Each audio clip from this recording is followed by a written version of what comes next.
हम लोग जो है पहले घात एवं घातांक। x का पावर a है, x हो गया आधार और a क्या हो गया घात, इसको यूनिट बोलते हैं पावर और इसको बोलते हैं बेस, आधार को बेस। यदि गुणों में आधार समान रहे, आधार क्या हो समान हो और पावर अलग अलग हो, गुणों में पावर जुट जाता है, तब हो जाएगा x की पावर a प्लस b हो जाएगा। एक ये हो गया।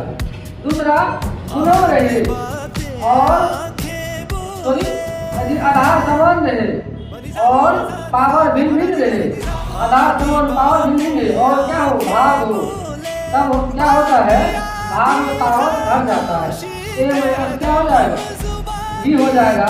एक फॉर्मूला आपका ये हो गया।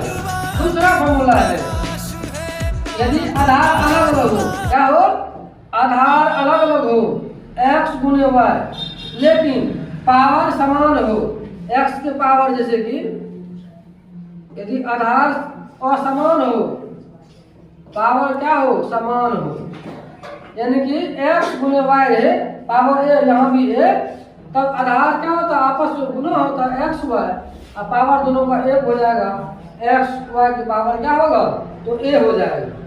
कोई दिक्कत यहाँ तक? चलिए हम लोग नेक्स्ट की ओर चलते हैं। दूसरा हम लोग देखे थे, दूसरा हम लोग देखेंगे यदि x के पावर माइनस a हो, तब इसको हम लोग एक बटे x की पावर हम लोग a लिख सकते हैं। ये एक फॉर्मूला हो गया। या इसी का यदि हम लोग विपरीत देखें, 1 बटे x के पावर a है या माइनस a है, इसको ऊपर ले जाएंगे x के पावर a हो जाएगा।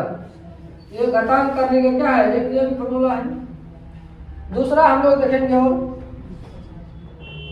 यदि किसी भी संख्या के पावर शून्य हो, उसका मान 1 होता है हमेशा, यानी किसी भी ऐसे हो गया, यानी कि x के पावर 0 का मान भी 1 होगा, y के पावर 0 का मान, यानी कि किसी भी चर राशि की पावर 0 का मान क्या होगा हमेशा 1 होता है। चलिए